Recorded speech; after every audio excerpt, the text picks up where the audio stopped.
মৰমৰ বন্ধু বান্ধৱীসকল Assam job market YouTube চেনেললৈ আপোনালোকক স্বাগতম জনাইছো। আজি প্ৰথমতে ইয়াতে দিয়া আছে ভেকেন্সি এট আসাম জাতীয় বিদ্যালয় নুনমাটি গুৱাহাটী। তো নুনমাটি গুৱাহাটীৰ আসাম জাতীয় বিদ্যালয়ত ভেকেন্সি আছে। ইয়াতে পোষ্টৰ নাম দিয়া আছে মেথমেটিক্স টিচাৰ আৰু ইয়াতে কোৱালিফিকেশ্যন বিচাৰিছে মাষ্টাৰ ডিগ্ৰী। তো মেথমেটিক্সত মাষ্টাৰ ডিগ্ৰী কৰা থাকিব লাগিব। ইয়াতে চেলাৰী মেনশ্যন কৰি দিয়া আছে 22,000 টকা পাৰ মান্থ। এই পোষ্টৰ এগেইনষ্টত আপুনি যদি এপ্লাই কৰিব বিচাৰে তেনেহ'লে আপুনি এই আসাম জাতীয় বিদ্যালয়ৰ অফিচিয়েল ৱেবছাইটৰ পৰা আপোনাক এপ্লিকেশ্যন ফৰ্মখন ডাউনলোড কৰি ল'ব লাগিব আৰু এই এপ্লিকেশ্যন ফৰ্মখন আপুনি ধুনীয়াকৈ ফিল আপ কৰি এই ইমেইল আইডিটোত আপুনি পঠিয়াই দিব লাগিব। আৰু ইয়াতে লাষ্ট ডেট দিয়া আছে 27 মে তাৰিখ 2025 আৰু এই পোষ্টৰ চিলেকশ্যনৰ কাৰণে আপোনাৰ ৰিটেন টেষ্ট হ'ব 31 মে তাৰিখে।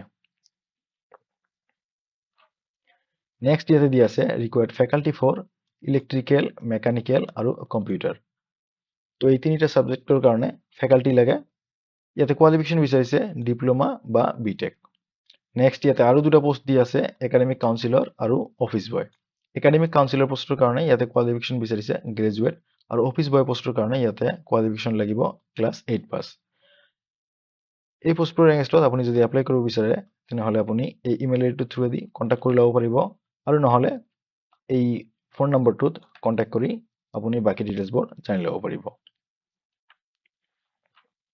নেক্সট ইয়াতে দিয়া আছে vacancy at air force school Mohanbari. তো ডিব্ৰুগড় মোহনবাৰীৰ এয়াৰফ'ৰ্চ স্কুলত ভেকেন্সি আছে। প্ৰথমতে ইয়াতে পোষ্টৰ নাম দিয়া আছে HM। HM পোষ্টটো মে বি আপোনাৰ হেডমাষ্টাৰ বা হেডমিষ্ট্ৰেছ হ'ব পাৰে, এইটো ময়ো চিয়ৰ নহয়। যিয়ে নহওক এই পোষ্টটোৰ কাৰণে ইয়াতে দিয়া আছে কোৱালিফিকেশ্যন লাগিব মিনিমাম গ্ৰেজুৱেট আৰু লগতে আপোনাৰ 2 বছৰ ইয়াতে এক্সপিৰিয়েঞ্চ বিচাৰিছে। আৰু ইয়াতে এজ লিমিট মেনশ্যন কৰি দিয়া আছে 25ৰ পৰা 50 বছৰৰ ভিতৰত হ'ব লাগিব। নেক্সট ইয়াতে পোষ্ট দিয়া আছে PRT।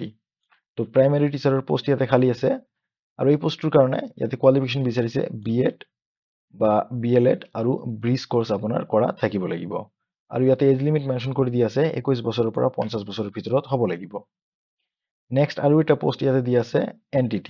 তো নাৰ্চাৰী টিচাৰৰ পোষ্ট খালী আছে, ইয়াতে মিউজিক টিচাৰ বুলি মেনশ্যন কৰি দিয়া আছে। তো এই পোষ্টবোৰৰ এগেইনষ্টত যদি আপুনি এপ্লাই কৰিব বিচাৰে তেনেহ'লে ইয়াতে এটা কণ্টেক্ট নম্বৰ দিয়া আছে, এই কণ্টেক্ট নম্বৰটোত আপুনি কণ্টেক্ট কৰি ল'ব পাৰে। আৰু ইয়াতে এপ্লাই কৰিব হ'লে আপুনি বাই পোষ্ট এপ্লাই কৰিব পাৰিব, নহ'লে ইমেইলৰ থ্ৰুৱেদি এপ্লাই কৰিব পাৰিব। আৰু যদি আপুনি এই এয়াৰফ'ৰ্চ স্কুলৰ ওচৰে পাজৰে থাকে তেনেহ'লে আপুনি নিজে এয়াৰফ'ৰ্চ স্কুলত গৈ আপোনাৰ এপ্লিকেশ্যন আপুনি জমা দি আহিব পাৰিব। আৰু ইয়াতে লাষ্ট ডেট দিয়া আছে 29 মে তাৰিখ। আপুনি যদি বাই পোষ্ট এপ্লাই কৰিব বিচাৰে তেনেহ'লে আপোনাৰ এপ্লিকেশ্যনখন আপুনি এড্ৰেছ কৰিব লাগিব এয়াৰফ'ৰ্চ স্কুল মোহনবাৰী ডিব্ৰুগড় আসাম 786012। আৰু যদি আপুনি ইমেইলৰ থ্ৰুৱেদি আপোনাৰ এপ্লিকেশ্যনখন পঠিয়াই দিব বিচাৰে তেনেহ'লে এই ইমেইল আইডিটোত আপুনি আপোনাৰ এপ্লিকেশ্যনখন পঠিয়াই দিব পাৰিব। নেক্সট ইয়াতে দিয়া আছে vacancy at Madanpur toll plaza. Madanpur toll প্লাজাত ভেকেন্সি আছে আৰু ইয়াতে পোষ্ট আছে টোল কালেক্টৰ। তো টোল কালেক্টৰৰ পোষ্ট আছে আৰু এই পোষ্টত মেইল ফিমেইল সকলোৱে এপ্লাই কৰিব পাৰিব। ইয়াতে মেইলৰ কাৰণে পোষ্ট কিমান খালী আছে এইটো মেনশ্যন কৰি দিয়া নাই, ইয়াতে মাত্ৰ কোৱা আছে সেভাৰেল পোষ্ট আছে, মানে ভালেকেইটা পোষ্ট ইয়াতে খালী আছে। আৰু ফিমেইলৰ কাৰণে ইয়াতে টোটেল পোষ্ট আছে 9টা।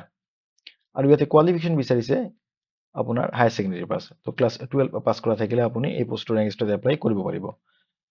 আৰু ইয়াতে এজ মেনশ্যন কৰি দিয়া আছে মিনিমাম 21 ইয়াৰ্ছ। তো 21 বছৰ আপোনাৰ মিনিমাম হ'ব লাগিব। তো 21 বছৰৰ তলত হ'লে নহ'ব, 21 বছৰ বা তাৰ ওপৰত আপোনাৰ বয়স হ'ব লাগিব। আৰু ইয়াতে কৈছে যে আপোনাৰ মিনিমাম কম্পিউটাৰ বেচিক আপোনাৰ এখন চাৰ্টিফিকেট থাকিব লাগিব। তো আপোনাৰ কম্পিউটাৰ নলেজ ইয়াতে থাকিব লাগিব। এই পোষ্টৰ এগেইনষ্টত এপ্লাই কৰিব হ'লে আপোনাৰ বায়'ডাটাখন আৰু লগতে বাকী যিবোৰ আপোনাৰ ডকুমেণ্টছ আছে এই ডকুমেণ্টছবোৰ এখন এনভেলপত ভৰাই আপোনাৰ এনভেলপখন আপুনি ধুনীয়াকৈ চিল কৰি ল'ব আৰু এই এড্ৰেছটোত আপুনি এনভেলপখন পঠিয়াই দিব। আৰু যদি আপুনি মদনপুৰ টোল প্লাজাৰ ওচৰে পাজৰে থাকে তেনেহ'লে আপুনি ডিৰেক্ট আপোনাৰ এই মদনপুৰ টোল প্লাজাত গৈ আপোনাৰ এপ্লিকেশ্যনখন আপুনি বাই হেণ্ড আপুনি ছাবমিট কৰি আহিব পাৰিব। আৰু ইয়াতে লাষ্ট ডেট দিয়া আছে 20 মে তাৰিখ 2025। নেক্সট ইয়াতে দিয়া আছে ভেকেন্সি এট MB কনচৰ্টিয়াম। তো MB কনচৰ্টিয়ামত ভেকেন্সি আছে। প্ৰথমতে ইয়াতে পোষ্টৰ নাম দিয়া আছে HR এক্সিকিউটিভ। এই HR এক্সিকিউটিভ পোষ্টৰ কাৰণে ইয়াতে কোৱালিফিকেশ্যন বিচাৰিছে bachelors degree in human resource management. তো হিউমেন ৰিচোৰ্চ মেনেজমেণ্টত আপোনাৰ বেচেলাৰ্ছ ডিগ্ৰী কৰা থাকিব লাগিব। আৰু ইয়াতে কৈছে আপোনাৰ 2 বছৰ বা তাতকৈ ওপৰত আপোনাৰ এক্সপিৰিয়েঞ্চ থাকিব লাগিব। বেসিক্যালি ইয়াতে কৈছে আপোনাৰ 2 বছৰৰ বেছি এক্সপিৰিয়েঞ্চ আপোনাৰ থাকিব লাগিব। নেক্সট ইয়াতে পোষ্টৰ নাম দি আছে ৰিচিপশ্যনিষ্ট, আৰু এই ৰিচিপশ্যনিষ্ট পোষ্টৰ কাৰণে ইয়াতে কোৱালিফিকেশ্যন বিচাৰিছে আপোনাৰ গ্ৰেজুৱেট। আৰু লগতে কৈছে আপুনি এছামিজ, হিন্দী আৰু ইংলিছত ফ্লুৱেণ্ট হ'ব লাগিব। তো আপোনাক এছামিজ, হিন্দী আৰু ইংলিছ আপুনি ভালকে ক'ব পাৰিব লাগিব। নেক্সট পোষ্টৰ নাম ইয়াতে দি আছে মাল্টিটাস্কিং ষ্টাফ, আৰু ইয়াতে কোৱালিফিকেশ্যন বিচাৰিছে এইচএছ পাছ, তো হায়াৰ ছেকেণ্ডেৰী পাছ কৰা থাকিব লাগিব। আৰু লগতে কৈছে আপুনি গাড়ী চলাব জানিব লাগিব আৰু বাইক চলাব জানিব লাগিব। ইয়াতে এপ্লাই কৰিব হ'লে আপোনাৰ বায়'ডাটাখন আৰু বাকী আপোনাৰ ডকুমেণ্টছবোৰ ধুনীয়াকৈ এটা এনভেলপত আপুনি ভৰাই এনভেলপখন চিল কৰি লৈ এইটো এড্ৰেছত 20 মে তাৰিখ বা তাৰ আগতে আপোনাক পঠিয়াই দিব লাগিব। আৰু ইয়াতে আৰু এটা কথা দি আছে যে আপোনাৰ এনভেলপখনৰ ওপৰত আপুনি এই কথাষাৰ ধুনীয়াকৈ লিখি দিব যে application for the post of, আপুনি যোনটো পোষ্টৰ এগেইনষ্টত এপ্লাই কৰিব সেই পোষ্টৰ নাম আপুনি এনেকৈ লিখি দিব, application for the post of. আপুনি যদি HR এক্সিকিউটিভ পোষ্টৰ এগেইনষ্টত এপ্লাই কৰিব বিচাৰে তেনেহ'লে HR এক্সিকিউটিভ বুলি লিখি দিব। ৰিচিপশ্যনিষ্ট পোষ্টৰ কাৰণে এপ্লাই কৰিলে ৰিচিপশ্যনিষ্ট বুলি ইয়াতে লিখি দিব। আৰু যদি মাল্টিটাস্কিং ষ্টাফৰ এগেইনষ্টত এপ্লাই কৰে তেনেহ'লে ইয়াতে লিখি দিব application for the post of multitasking staff. Next ইয়াতে দি আছে required subject teachers for class 7 to class 12। তো ক্লাছ 7ৰ পৰা ক্লাছ 12 লৈ ছাবজেক্ট টিচাৰ লাগে, আৰু ইয়াতে ছাবজেক্টবোৰ মেনশ্যন কৰি দি আছে ফিজিক্স, কেমিষ্ট্ৰি, মেথমেটিক্স আৰু ইংলিছ। আৰু ইয়াতে কোৱালিফিকেশ্যন বিচাৰিছে MSc বা MA। ফিজিক্স, কেমিষ্ট্ৰি বা মেথমেটিক্স ছাবজেক্টৰ এগেইনষ্টত যদি আপুনি এপ্লাই কৰিব বিচাৰে তেনেহ'লে আপোনাৰ MSc কৰা থাকিব লাগিব, আৰু ইংলিছ ছাবজেক্টৰ এগেইনষ্টত আপুনি এপ্লাই কৰিলে আপোনাৰ MA কৰা থাকিব লাগিব। আৰু ইয়াতে ইনষ্টিটিউচনৰ নাম দি আছে প্ৰজ্ঞা টিউটৰিয়েল।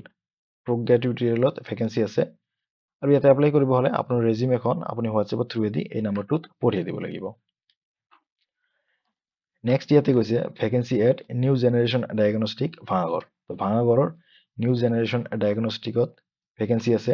ইয়াতে পোষ্টৰ নাম দি আছে ৰিচিপশ্যনিষ্ট কাম ব্লাড কালেকশ্যন এক্সিকিউটিভ।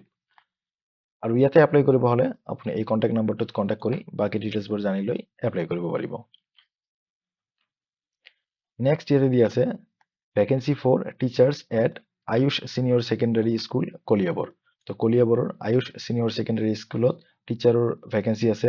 ইয়াতে ছাবজেক্টবোৰৰ নাম দি আছে মেথমেটিক্স, ছায়েন্স আৰু ফিজিকেল এডুকেশ্যন।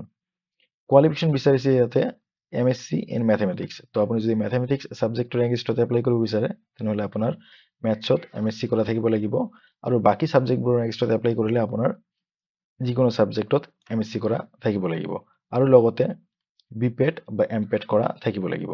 কিন্তু ইয়াতে কৈছে আপোনাৰ মিনিমাম 3 বছৰৰ এক্সপিৰিয়েঞ্চ থাকিব লাগিব, আৰু লগতে আপোনাৰ ইংলিছত ফ্লুৱেঞ্চি থাকিব লাগিব। ইয়াতে এপ্লাই কৰিব হ'লে আপোনাৰ ৰেজিউমেখন আপুনি এই নম্বৰটোত হোৱাটছএপৰ থ্ৰুৱেদি পঠিয়াই দিব পাৰিব, আৰু নহ'লে এই ইমেইল আইডিটোত ইমেইলৰ থ্ৰুৱেদি আপোনাৰ ৰেজিউমেখন আপুনি পঠিয়াই দিব পাৰিব। নেক্সট ইয়াতে দি আছে vacancy for teachers at saint Antony's school Nagaon. তো নগাঁৱৰ ছেইণ্ট এণ্টনিজ স্কুলত টিচাৰৰ ভেকেঞ্চি আছে। ইয়াতে ছাবজেক্টৰ নাম মেনশ্যন কৰি দি আছে ছায়েন্স, মেথমেটিক্স, ইংলিছ আৰু ছ'চিয়েল ষ্টাডিজ। ইয়াতে কোৱালিফিকেশ্যন বিচাৰিছে পোষ্ট গ্ৰেজুৱেট, আৰু লগতে কৈছে should be fluent in English. তো ইংলিছত ফ্লুৱেণ্ট হ'ব লাগিব। আৰু ইয়াতে কৈছে অধিক কিবা জানিব লগা থাকিলে এই কণ্টেক্ট নম্বৰটোত কণ্টেক্ট কৰি আপুনি জানি ল'ব পাৰিব। তো আজিৰ ভিডিঅ'টোত ইমানখিনি আছিল। আশা কৰোঁ ভিডিঅ'টো আপোনালোকক ভাল লাগিছে। যদি ভাল লাগিছে কাইণ্ডলি লাইক এটা কৰি দিব। কিবা কুৱেশ্যন থাকিলে কমেণ্ট বক্সত নিশ্চয় জনাব, আৰু আমাৰ চেনেলটোক এতিয়ালৈকে যদি ছাবস্ক্ৰাইব কৰা নাই কাইণ্ডলি আমাৰ চেনেলটোক ছাবস্ক্ৰাইব কৰি ল'ব। ধন্যবাদ।